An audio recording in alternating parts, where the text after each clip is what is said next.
choisir la maison? Parce qu'en fait, je suis déjà passé plusieurs fois devant, j'ai vu que c'était fermé. Après, j'ai mis un coup de pied dans la porte du garage. J'avais pas là-bas pour voler un vélo, je tombais dessus, voilà, je l'ai pris. Dans l'esprit du marginal, le vol du VTT était destiné à la revente immédiate pour acheter des... En Loire-Atlantique, les cambriolages ont augmenté de 11% l'an passé. Ce sont les résidences principales qui sont les plus touchées. Dans la région nantaise, on comptabilise 1 millier de vols avec effraction par an. Près de 3 cambriolages par jour. Une véritable épidémie qui mobilise la cellule anti-cambriolage, le GELAC, nuit et jour. Même la campagne n'est pas épargnée. À 30 km aux environs de Nantes, les cambrioleurs frappent régulièrement. Ici, il ne faut pas se fier aux apparences, car si tout paraît paisible au premier abord, il arrive fréquemment que les habitants se fassent dévaliser.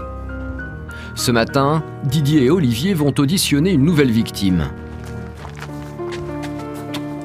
Bonjour Monsieur Jacques. Major Biro, GELAC de Nantes. Hop. Donc on vient vous voir pour faire suite à votre cambriolage.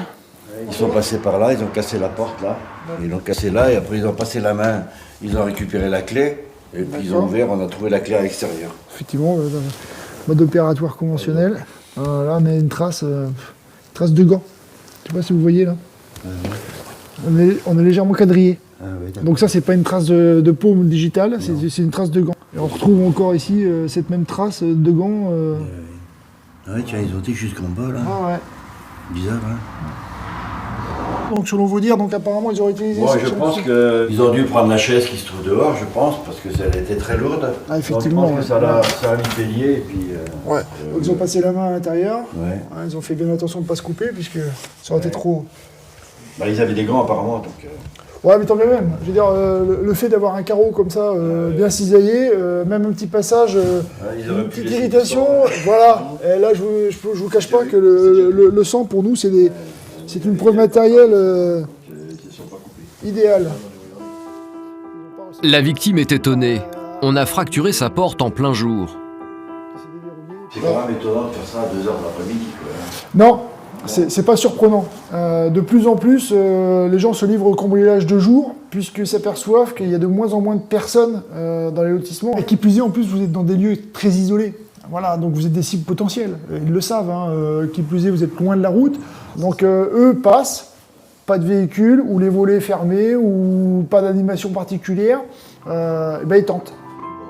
Ici, Didier et Olivier le découvrent. Il ne s'agit que d'une tentative de cambriolage. René estime donc qu'il a eu de la chance, il n'est pas choqué. C'est bizarre, pas plus que ça, parce que comme ils ont juste cassé la porte, finalement, comme ils n'ont rien fait d'autre, oui, s'ils avaient vidé la maison, on aurait été choqués. Mais là, pas plus que ça. Si ce retraité reste philosophe, c'est surtout parce que l'an dernier, il a vécu la même situation de manière beaucoup plus dramatique. On avait déjà été cambriolé une fois où il y avait eu des dégâts, donc... Ouais, puis c'est toujours traumatisant. Ça fait déjà 2 fois qu'on est victime d'un vol. On a violé la maison, on a tout vidé, chez nous tout était...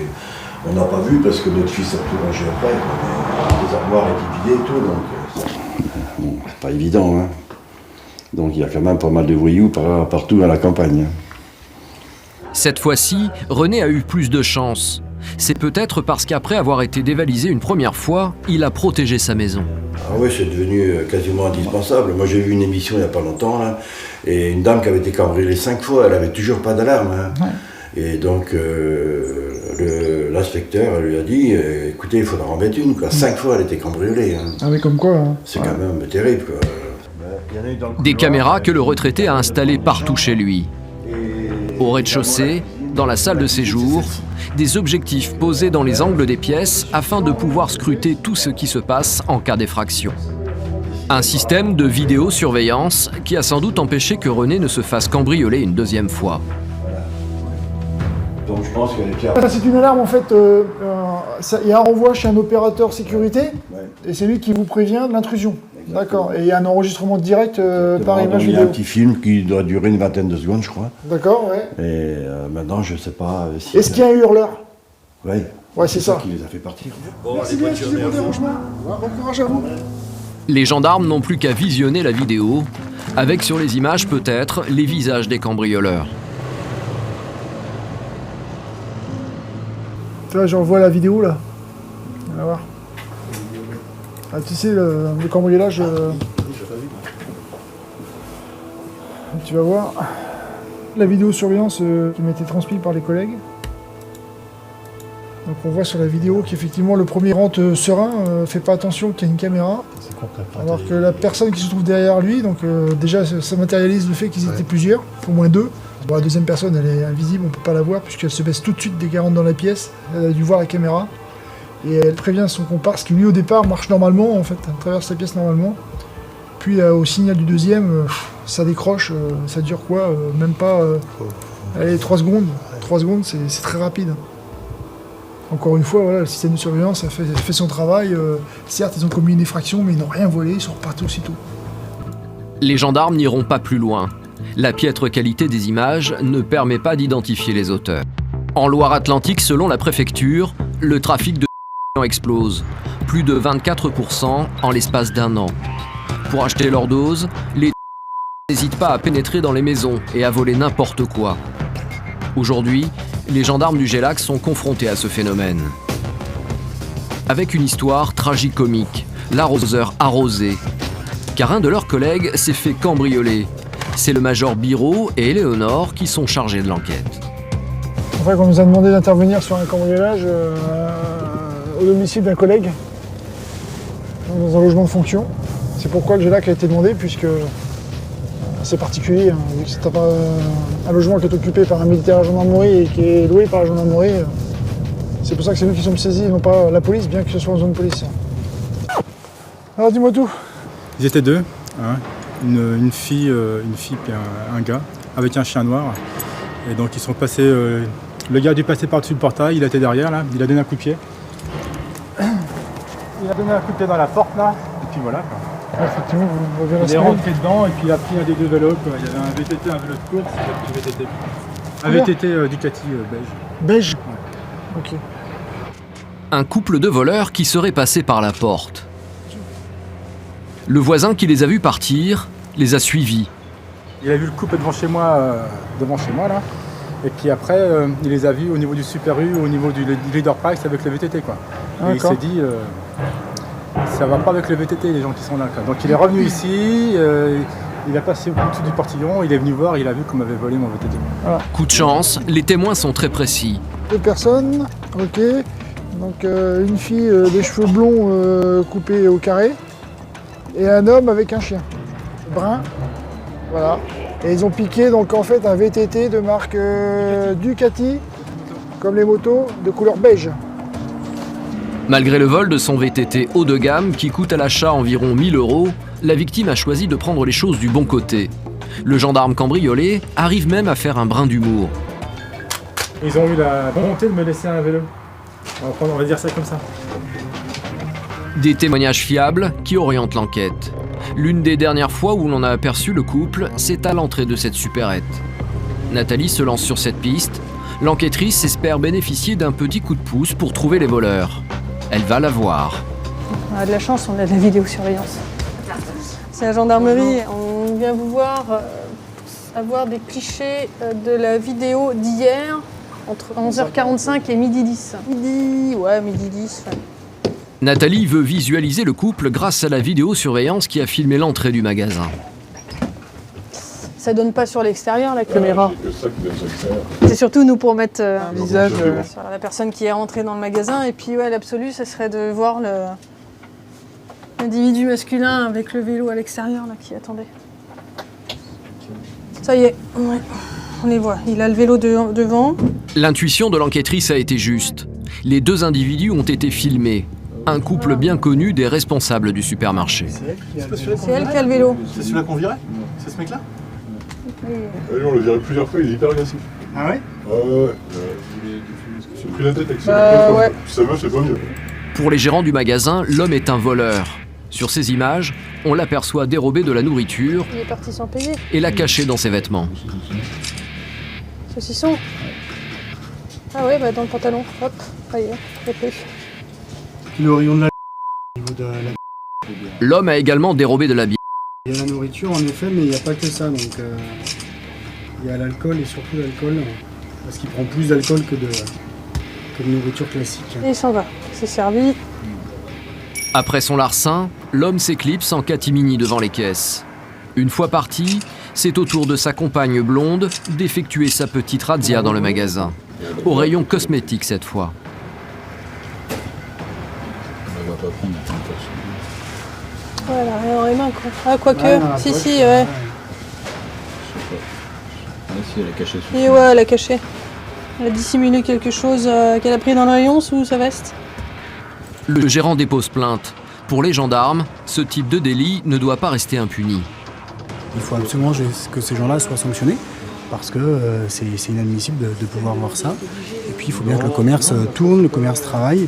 Et si chacun d'entre nous se mettait à rentrer dans les magasins et se servir de cette façon, on ne pourrait pas y arriver, c'est pas possible. Donc il faut que ces gens-là comprennent que le vol est interdit et que même un petit vol doit et peut être sanctionné. Mais ici, ce n'est pas qu'un petit délit négligeable. Les gendarmes le découvrent, le couple écume régulièrement les supermarchés du quartier. Comme dans ce nouvel établissement par exemple, où là encore, la vidéosurveillance va parler. Et ils volent régulièrement dans le Ah magasin oui, ils volent régulièrement. Bah, celui-ci, ça va être pour un paquet de fois déjà. Ils volent quoi? Bière, bouffe, tout ce qui lui tombe sous la main. À chaque fois qu'ils rentrent, à chaque fois ils volent. Quoi. Mais comment localiser ce duo? Les gendarmes interrogent leurs collègues de la police municipale. Bonjour. Bonjour. Bah, on a des photos, bonjour. Bonjour. Ça va?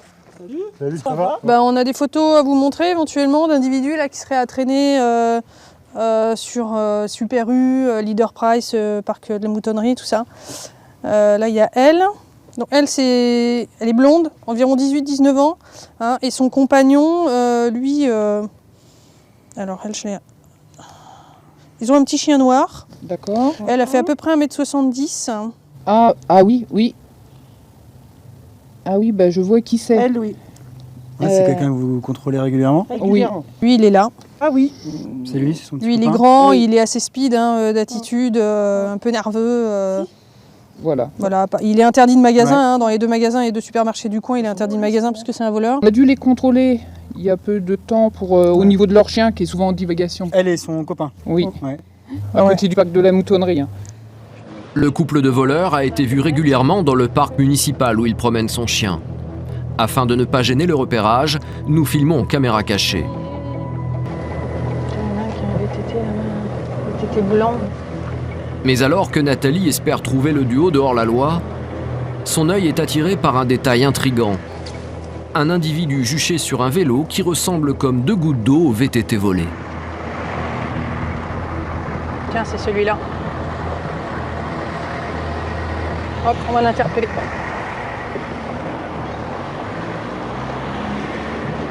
Bonjour, vous mettez sur le côté s'il vous plaît, c'est la gendarmerie. Mettez-vous sur le côté monsieur s'il vous plaît, merci. Bonjour monsieur, la gendarmerie de Nantes, d'accord? Il est beau le vélo? Vous avez la facture? Non. Je crois pas. Hein. Moi je sais d'où il vient le vélo. Ah Vous me présentez une pièce d'identité?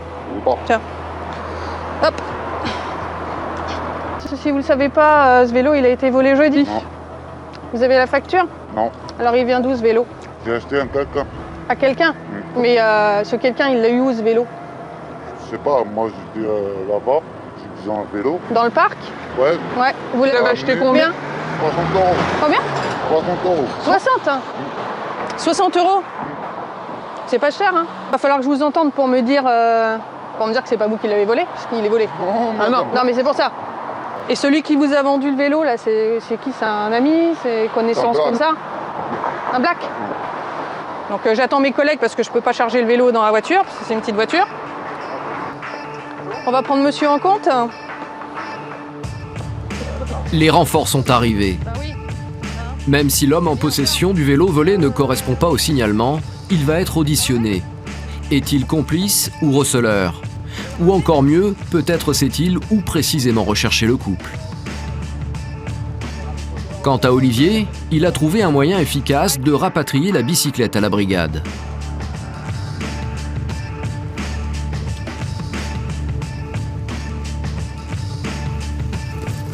Mais au moment où le suspect s'apprête à être entendu après une fouille réglementaire, Nathalie est alertée en urgence, car un témoin a localisé les suspects. Ok, il est où?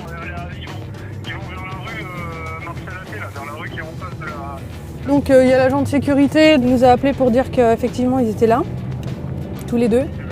Le couple a été repéré au bout de cette impasse.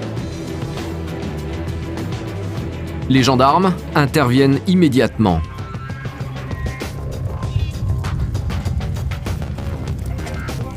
Pas de doute possible, il s'agit bien de l'homme aux cheveux bruns et de la jeune femme blonde et de leur petit chien noir. Vous correspondez au signalement fourni par une victime d'un cambriolage.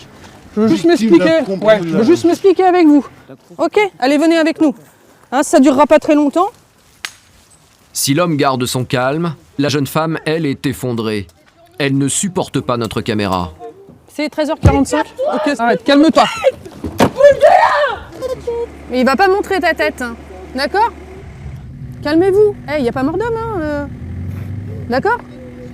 C'est pas une affaire d'État. Nathalie tente d'apaiser la jeune femme. Avant l'audition, il faut que les deux gardés à vue se sentent en confiance. Progressivement, les gendarmes mettent à nu le profil des deux cambrioleurs. Du déjà vu. L'homme est un toxicomane, un marginal en pleine errance. Pourquoi choisir la maison? Parce qu'en fait, je suis déjà passé plusieurs fois devant, j'ai vu que c'était fermé. Après, j'ai mis un coup de pied dans la porte du garage. J'avais pas là-bas pour voler un vélo, je tombais dessus, voilà, je l'ai pris. Dans l'esprit du marginal, le vol du VTT était destiné à la revente immédiate pour acheter des... Quand on est en galère, qu'on est à la rue, tous les jours, on sait pas ce qui va nous arriver, qu'on a besoin de quelque chose. Quand on a une opportunité de pouvoir prendre 30 balles. Quant à la jeune femme, âgée de 18 ans, elle est enceinte de quelques mois. Après quelques petits boulots, elle a fini comme son compagnon, à la rue. Un couple de toxicomanes à la dérive qui volait dans les supermarchés. Après leurs aveux, les suspects sont placés dans des cellules voisines. Avant d'être enfermés, la jeune femme lance un petit mot d'amour à son amoureux. Mon cœur, je t'aime. Tu m'entends pas? Si, t'inquiète pas. Pour Nathalie, l'enquête s'arrête là. Bon bah c'est bon, j'ai eu le parquet au téléphone. Bah là ils sont libres, hein, on va lever la garde à vue, on leur notifie leur convocation en justice. J'espère qu'ils ne vont pas perdre leur convocation d'ici là. Puis surtout qu'ils vont s'y rendre parce que sinon ils vont prendre plus cher que s'ils sont jugés par défaut, ils vont prendre les maxi. Oui, ils ont plutôt tout intérêt. Voilà. Bonne soirée. Les deux marginaux quittent libre la brigade. Ils retournent vers l'inconnu d'où ils sont venus, le monde impitoyable de la rue.